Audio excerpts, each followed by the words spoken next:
Money, money, Emperor, rise up, rise up.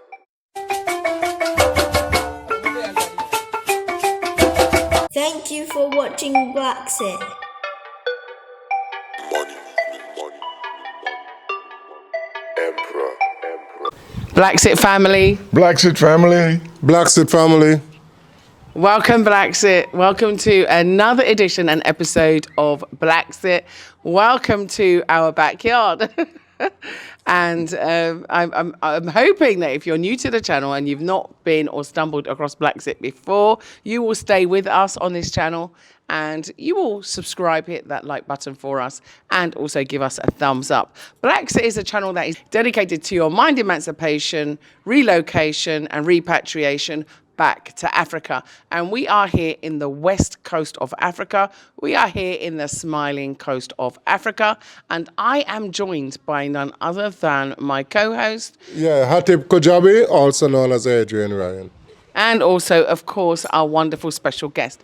Now, without further ado, I'm going to introduce someone who has been critical to the movement, the Pan-Africanist movement, and also to education of us up-and-coming Africans. And so I would like to introduce you to Professor Sherman Fowler. Professor, thank you for coming onto BlaXit today. Thank you for taking time out of your busy schedule and joining us today. It is always a pleasure to interact with any African people. I'm delighted to be here. Oh, thank you so much. So, Professor Sherman, there might be some people out there who are not quite familiar with who you are. So I would love for you to give them a very brief introduction as to who you are and just a bit of background as to some of the things that you have done. Okay. Well, first of all, I am a highly educated scholar, primarily self-taught like most of the African scholars, because you cannot depend on Europeans to teach you how to free yourself. If you want to be free, you have to free yourself. And that means you do a lot of research on your own. Of course, you attend universities like I did, and you get degrees like I did. And then I worked in universities. I grew up in North America in a city called East St. Louis, which is 99% black. And I went to all black schools primarily.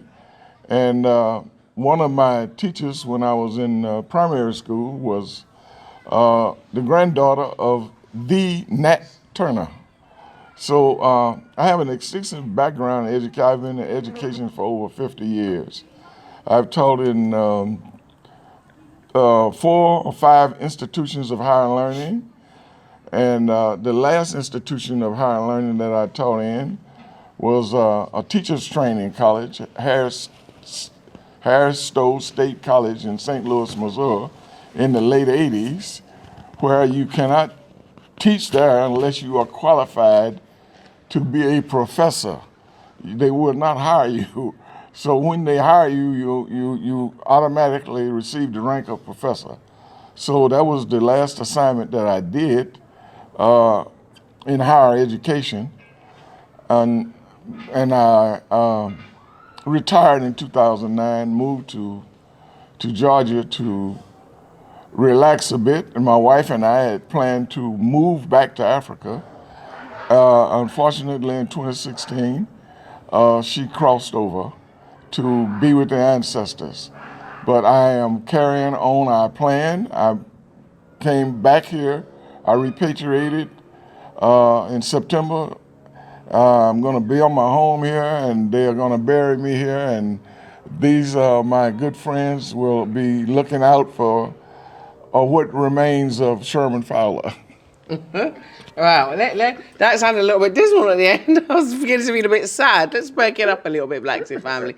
Now let's talk about some of the great people that you have met and some of the really interesting projects that you've been instrumental in terms of not only capturing them, regards to photography, but also your contribution as an author, your contribution as a motivator, your contribution as a Pan-Africanist. Because I, had conversations with you where we've spoken about Maya Angelou, where we've spoken about many others who have been involved in the Million Man March and lots of other really life-changing events for us as Africans globally. Okay, well, let me see, where do I want to begin? In the 60s, when there was a lot of turmoil, there was revolution everywhere in the world. There was a war in Vietnam, there was a revolution going on in America, and I was a student in a university, and I was fortunate enough to meet a couple of my mentors, Henry Dumas, who was a poet, and Eugene B. Redmond, who was a poet. And the three of us got connected with one of the most renowned Pan-Africanists in the world, and that was Madam Catherine Dunham, who was a anthropologist, choreographer, actress, dancer, and Pan-Africanist. And she was also a voodoo queen. She was a Haitian voodoo queen, and she owned a plantation in Haiti that she bought from Napoleon's sister, that she called Habitation Leclerc, I think. So at any rate, these are people that I associated with in the 60s, and there were we had a black African-American movement of poets. On the East Coast, there was the Last Poets with Amiri Baraka, and he was not the last poet, but he was on the East Coast. Sonia Sanchez, Jane Cortez, David Nelson of the Last Poets. In the Midwest, there was Haki Mudabuti, who was at that time called Don L. Lee, before he changed his name over to Haki. There was Eugene Redmond, myself, Shirley Bradley LaFleur, Michael Castro, that's the Midwest, Quincy Troop, who wrote the biography of Miles Dewey Davis, but he was also with the Watts Writers Group on the West Coast, along with K. Curtis Lyle and a lot of other poets. Janice Mary Katani, I can't think of all of the names that all these different poets. That's okay. But there was a movement. Yes. And our movement had, we were trying to effect the consciousness of African American and African people, so that we would raise our consciousness and move forward as a people. You cannot move forward disunited. Yes. You have to be united. And so our activities revolved around raising consciousness and uniting African American people and African people. And I went to Nigeria as a student and studied there, and I afforded some Nigerians the opportunity to study in the United States after I came back. Wow. I gave them shelter in my home and got them enrolled in the universities. So that is some of the things that I have done as a Pan-African. And I was associated with Stokely Carmichael, who changed his name also to Tory. And then H.R. Brown, who was my good friend. So. Yeah, thank you. Did I answer your question? Oh, yes. Okay. Thank you so much. Adrian, I'm sure he's got some questions for you as well, so you can hold on to them. Okay, thank you. Professor, first of all, I would like to wish you happy birthday. Thank you. Because it was your birthday yesterday. Yes, it was. And also I would like to thank you for your contribution for us. Oh, You know, because you've been carrying this torch probably before I was born. well, yes.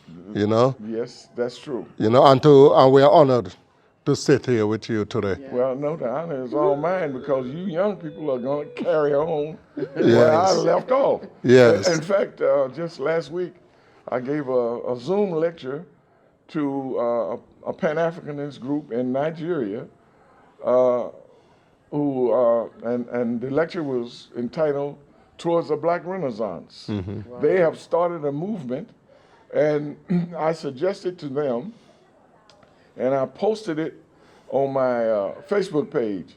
This would make me the most happiest person ever. I'm always a happy man, but this would really make me happy.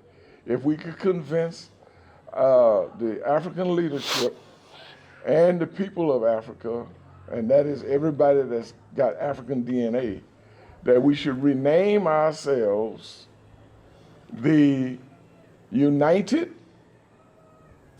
People of Africa. That is an all-inclusive title.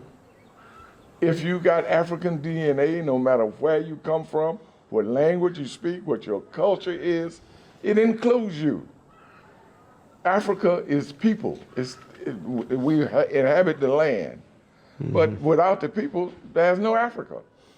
So if we can just think on that, United People of Africa, those young people that I talk with say, hey, they are gonna go for that. They're gonna push that.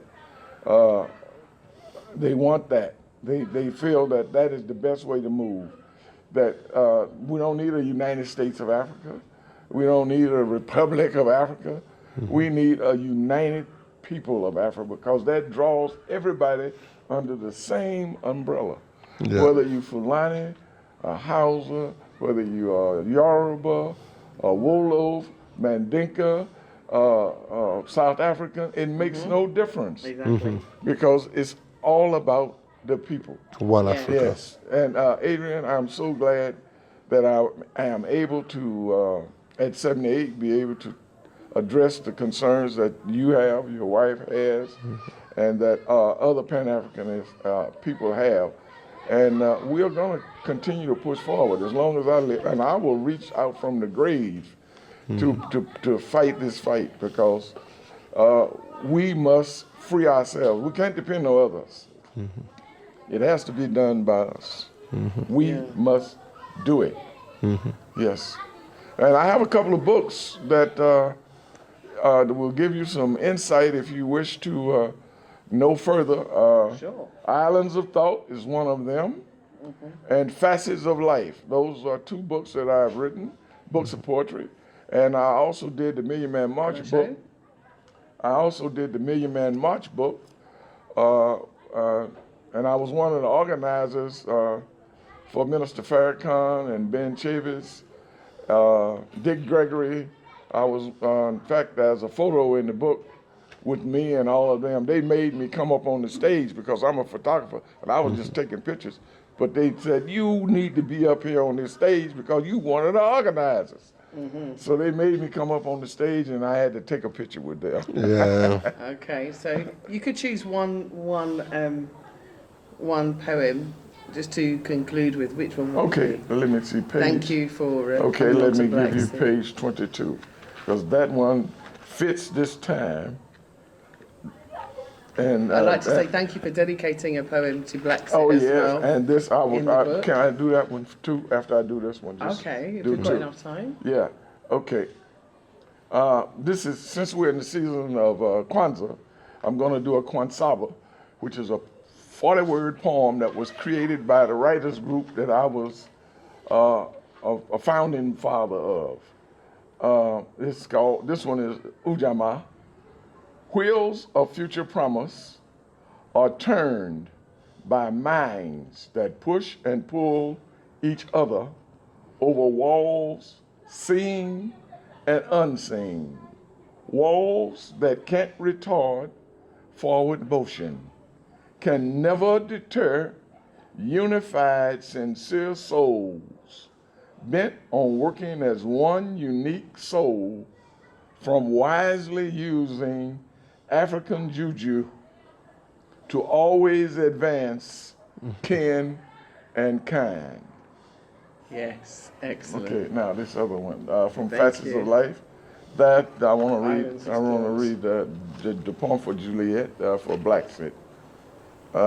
It's called "The Last Diasporic African" for Sister Juliet Ryan, founder of BlaXit. Where will you be when the last African repatriates back to the motherland and is no longer feeling like a motherless child? Will you be rejoicing with the living who are bearing witness, or will you bear witness with the ancestors as they shed tears of joy that will make Africa's deserts lush and rich with vegetation on that day? I'm giving a round of applause for the book. So, So, Thank Go you ahead. so much. Thank you. ahead. so yeah, Professor, thanks for that poem you wrote for my wife. You know, because she dedicated to this work. I know. When I met her, she been doing it. When I saw what she was doing, Yeah. I said, hey, I got to give that sister a poem because she is a hard working sister. You know, she is trying to carry on the work of Garvey, carry on. She didn't know she was trying to carry on the work that myself and Eugene Redmond and Henry Yeah. Dumas, Maya Angelou, Toni Morrison, Chinua Achebe, all those are friends of mine. Some are not here anymore, some are still here. David Rubidiri of Kenya, who was the founding father of Kenyan poetry.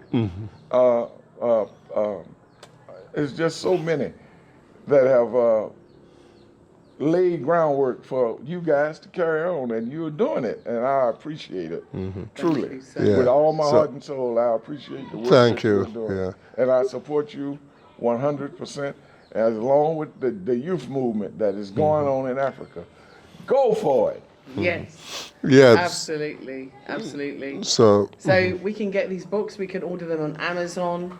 So that's Facets of Life by Sherman L. Fowler and Islands of Thought by Sherman L. Fowler. Excellent, excellent books. If I even have to say so myself, not just because it's dedicated to BlaXit, but because they are excellent and well written and very inspiring. So for all of you who want to come home, this book, these two books, will carry you home with the inspiration and joy of reading the words and thoughts of Professor Sherman Fowler. In saying that, I would like to thank you so much for coming on to BlaXit. Thank you, Adrian, for joining us today. Thank you, PIXPECTIV, for recording this interview for us. And of course, thank you to all of our BlaXit family. Thank you BlaXit so family. much. Thank you so much for watching.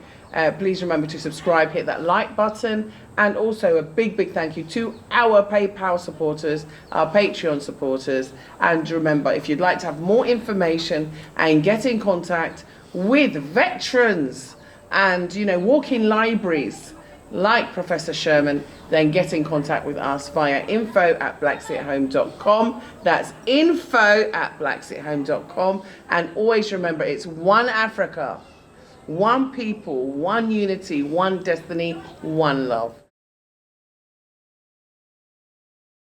One nation, one Africa. Thank you, BlaXit family.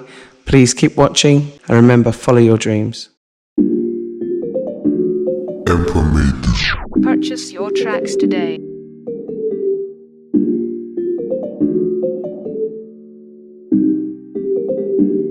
Emperor made this.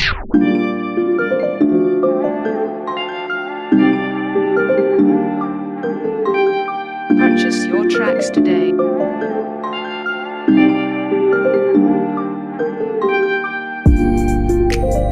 Purchase your tracks today.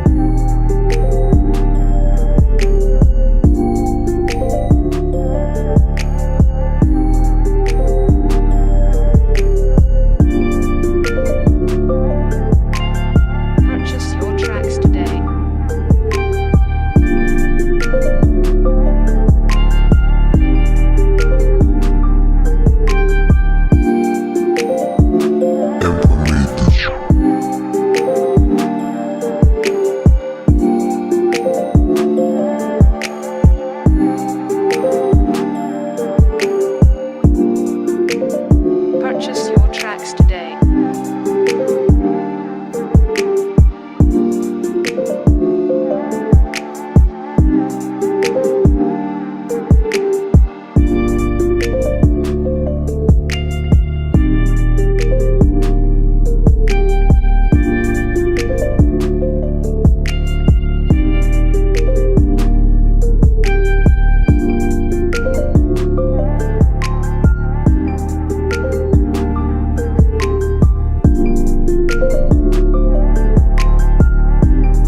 Purchase your tracks today.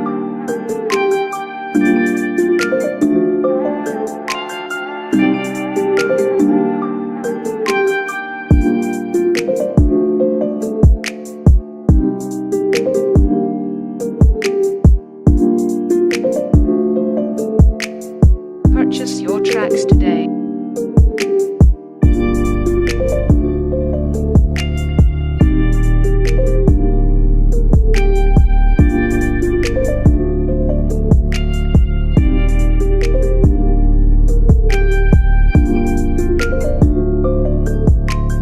Purchase your tracks today.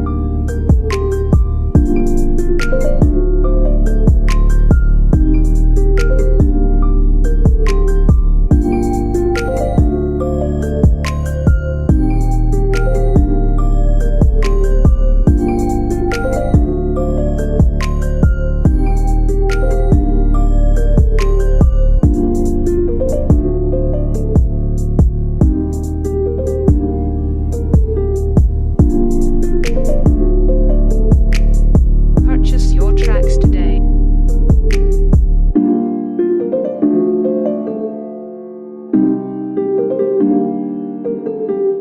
Purchase your tracks today.